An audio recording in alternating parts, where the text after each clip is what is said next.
Welcome back to the channel, guys, and welcome back to a brand new episode on the Mercedes C-Class. So what I'm going to look at doing now is sealing all of this down here, and then we're going to go ahead. There's like a bottom assembly that goes over this that we're going to put on, then we're going to put the sump on, and then we'll figure out where we're going to go from there.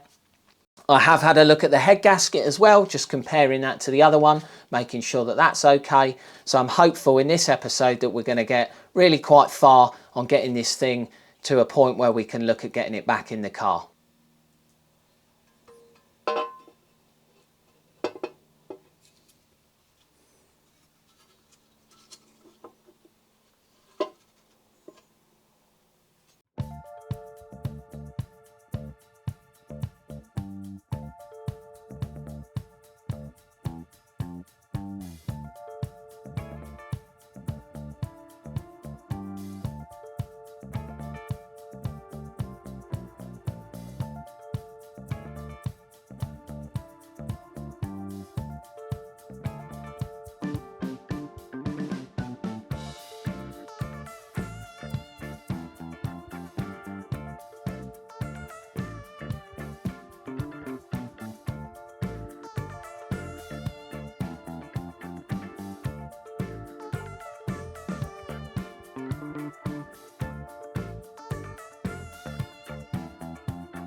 I'm going to take that back off and have another look, because it looks as if that gasket is just slightly proud there.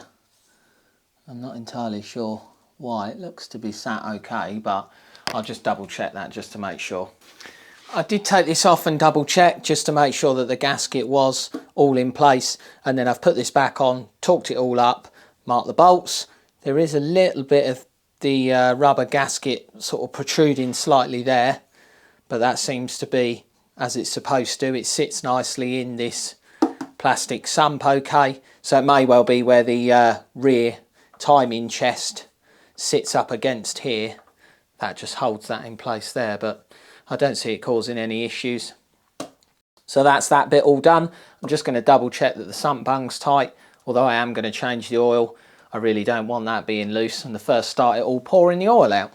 And I've just lowered the pistons slightly, because when I put the head on and I start to put the cams in, if I haven't got the engine in time at that point, what I don't want to do is get any contact between the valves and the pistons.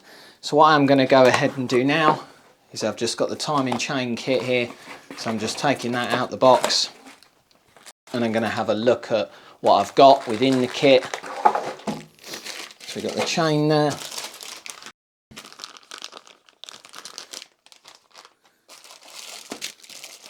What feels like two cam sprockets. That'll be the tensioner. See you later. And then we got your two guides there. So we go back to the engine. So we got this larger guide sits like so, and then that goes through the head, and then that one is actually in the cylinder head. There's some little like dowels, a bit like this, or pins that hold it on. So I think what I'm going to do now is look at starting to put these on and in place, and then we can get the chain on, get the head gasket on, lay the head on top there, and then we can look at bolting those down, because there are 3 bolts here that are required in the torque sequence. So you've got those 3 bolts up here. So I wanted to try and get them all done at the same time. So I'm going to need to put, as I say, put the chain on the bottom here, because once this chest is on, I can't actually access this bit here, because obviously the chest is all round there.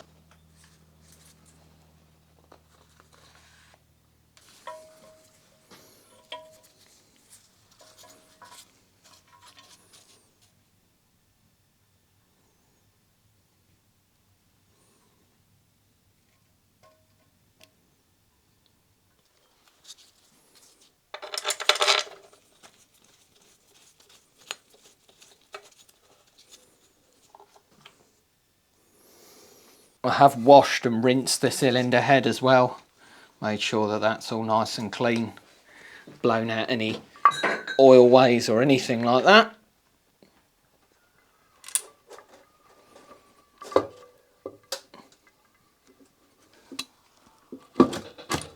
So just gently lowered that down into place. So what I can do now is I'm just going to oil all of the new head bolts that I've got. And I've also just dug out the 3 little M8 bolts that we've got that go here. It's got a shorter one there, 2 of the longer ones. And what I will also do is just oil the base of where the bolt sits, just in the cylinder head here. And then what I'm going to look at doing is just using the torque settings here and following this. And I quite like these are quite handy, because as I go I can then just cross each one off, and then hopefully I don't get mixed up. So I am going to go ahead and do this now. It may well be that I have to find some innovative way to strap the engine down somehow, because I've got 4 sets of 90-degree angles that I've got to do once I've done the 50 Newton meters, and I'm only small, so I don't know how I'm going to quite be able to do that. So yeah, we'll give it a go and see how we get on. Hopefully we should be all right, but if needs be I'll have to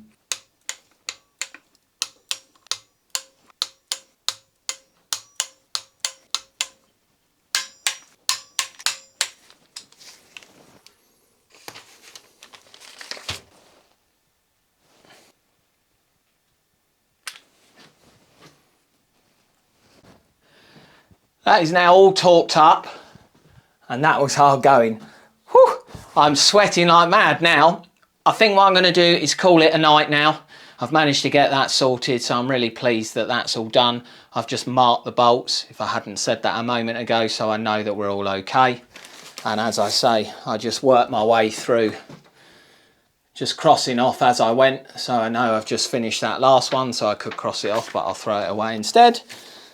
So I'm just going to put a cover over here tonight, just so I don't get any debris or anything like that in there. And then we can come back in the morning and carry on. The next thing we've done is we've just put in the hydraulic lifters and also the rollers or rockers. And what we're going to do after that is we're going to put the cams in place. So I'm going to put some assembly lube where the cams sit. Then we're going to put the cams in and the cam caps on. We're going to get all of that torqued down, and then we can look at replacing the old sprockets on the cams for the new ones. And then we can also look at putting our detachable chain link in, and then the tool has turned up, which just peens over the chain rivets. And what we can do is we can look at doing all of that, getting that in place.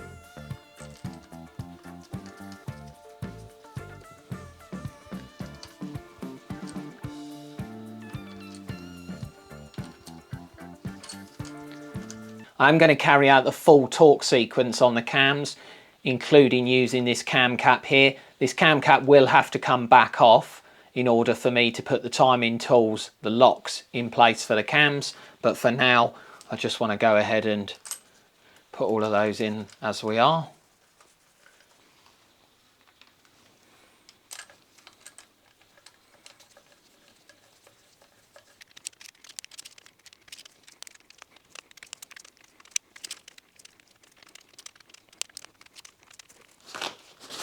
That's both torque stages complete. It's got a stage 1 and a stage 2.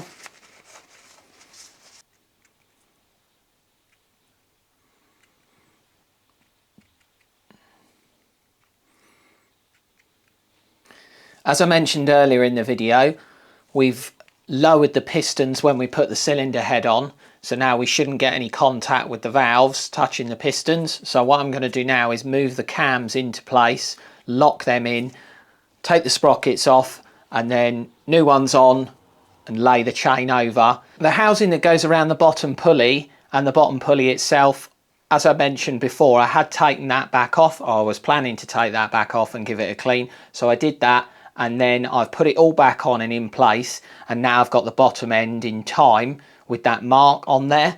And then what I've done is I've left these two sprockets loose, and I've allowed me to spin the timing chain so that I can get the slack onto the side where the tensioner sits. So the tensioner just pokes through the bottom of the cylinder head here, and is going to push on that. So the two links of the chain here are now together. So I've got the new link that you put in place. And what I am going to try and do is not drop it down the cylinder head and into the timing chest, because that would really cheer me up. So we've got that in place there. And then what we will do for the moment is probably pull it round a little bit.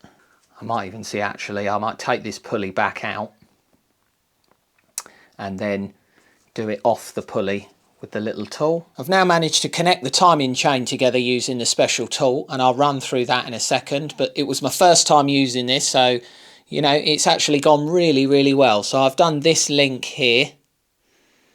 So what the tool does is it pushes this outer part of the link onto these two pins here, and then when you flip over the tool, there's also like a piece that pins these over, and as you can potentially make out, I'll just zoom in a bit, you can see that these ones have now pined over nicely, just like those ones there. Just grab the tooling so you can see what I've used. So we've got this, so you've got a 13mm spanner or head there that you put your spanner on. You've got this piece here, which is just held in with that Allen key, and then this piece here. So you've got a section there which pushes that outer part over those two pins just by having that in place like so, and then you flip it over like that, and then as you can see that little cutout there, that's what then sort of burrs the heads of those pins. Put that into place. So as you can see, that's just bringing that chain now nice and tight.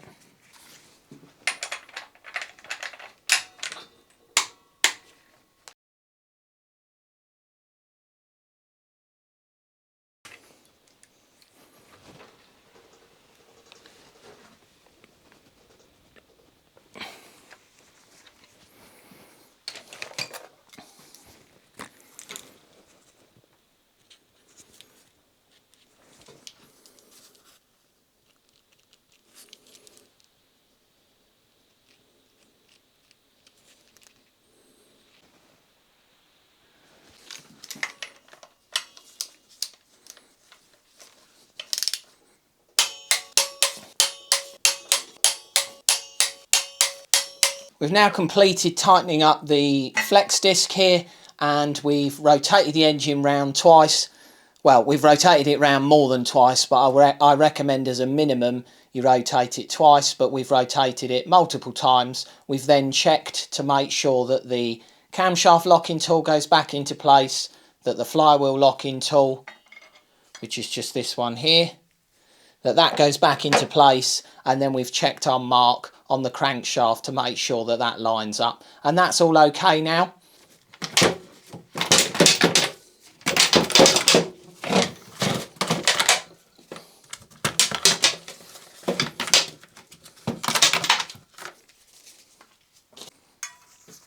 New gasket for this as well.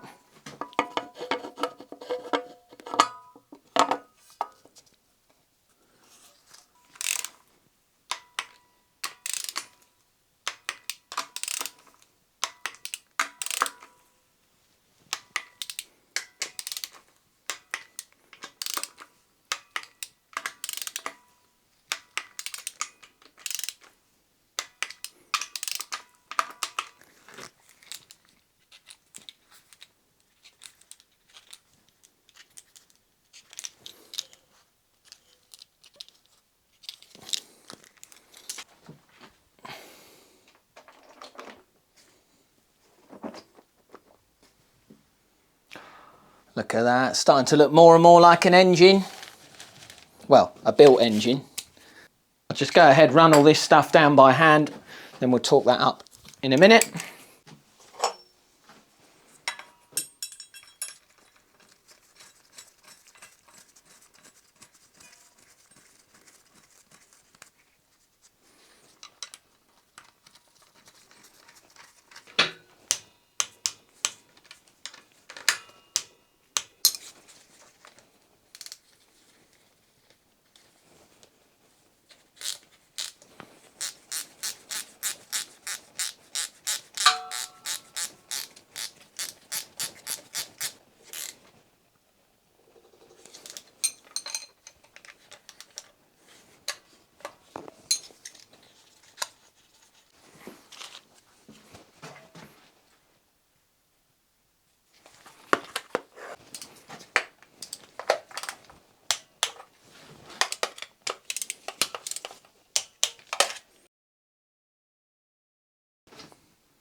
We've now put the auxiliary tensioner on, the air conditioning pump, and also the engine mount for this side.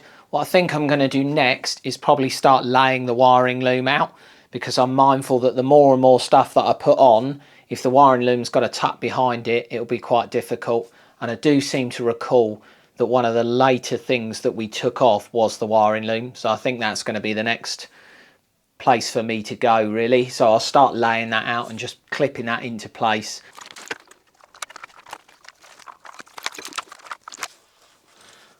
I think I'll come back to you in a minute when I've worked out where some of this goes.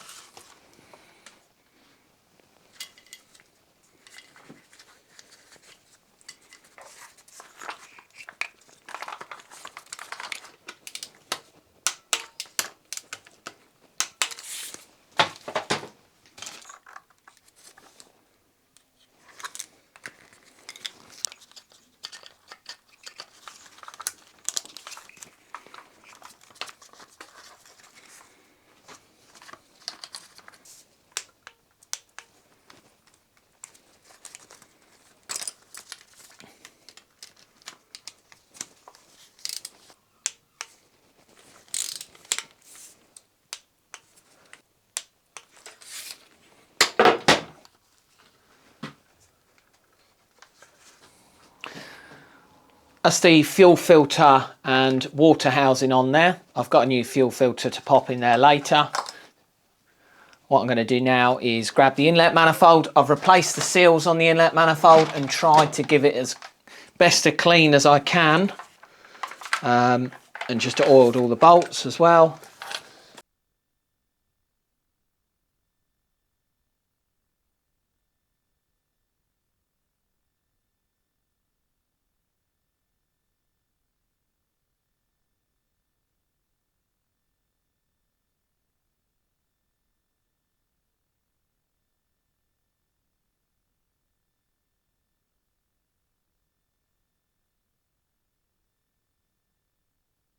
We've made some more really good progress. I've managed to clean the torque converter and just pop that into the gearbox there, and then pop the gearbox onto the bench. So in a moment we can look at putting that on. We've still got some other stuff to do, which makes it easier to sort of move the engine around, spin it around without having this on. We've also been able to put all of the sort of inlet tract, which runs down here. I did have to pop the engine mount off, but I'm going to leave that engine mount off anyway, because my plan is to put it on the subframe and then put it in onto the mounts, because I did get these caught up a little bit on the chassis legs when I was taking it out. So I think if I put them in, they'll be out of the way. We've gone and put a lot of this pipe work in as well, so things like the little vacuum solenoids. So there's one at the back here we've managed to put on, and then we've just routed the wiring round here. And then we're now at the front here working on the front section. I am going to go ahead next and put the turbocharger on. So if I grab the camera, I'll take you around to that bit. It's starting to look quite the wiry chaos again now, where we get more and more of this stuff on.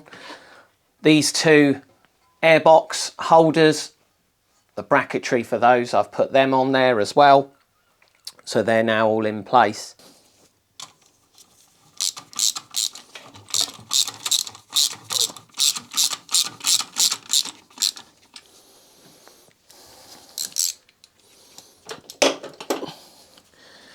Just putting that roughly into place, and then I just want to check that I'm not catching or clamping anything that I shouldn't be. And then I am going to be in the way of the camera, but what I'll do is I'll do up the turbo return, the oil return, just because I think that's going to be much easier to access. Then I can look at where these brackets go. So you've got two support brackets, so I'll put them on. And then I'll, once I've done that, then what I'll do is I'll grab the camera and just show you, because as I say, I'm going to be in the way.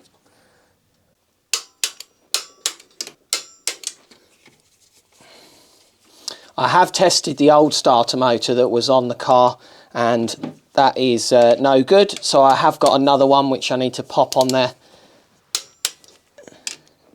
But for the minute, I'll just put this bracket on and in place. I might need to take it back off.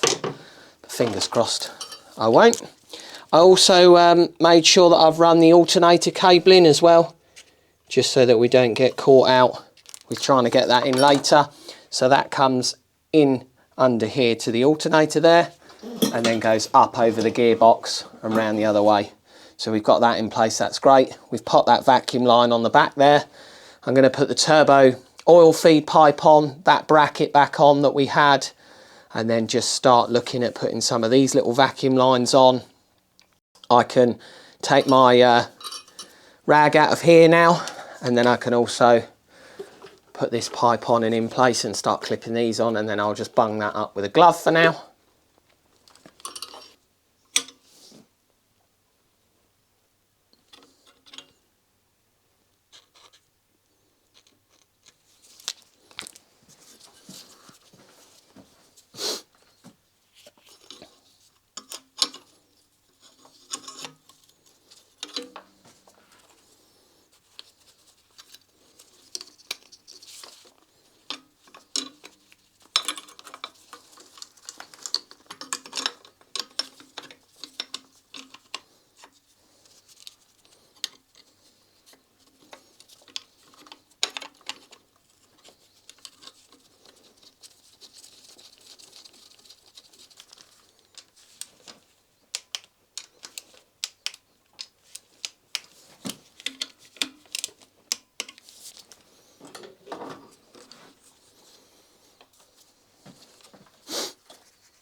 It's just a line on the turbo and then a line on this pipe here, and those two go together.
I've gone as far as I can with this section for the moment, so I'm now going to spin the engine 90 degrees, and then I'm going to look at putting the gearbox on and bolting the torque converter in.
I've got two right underneath and the starter motor ones, which I'll do later. One thing I forgot to mention earlier as well was that I've done up the 3 bolts that hold the turbo onto the manifold and marked them as well. I'm not sure if I got that on camera, so just so that you're aware.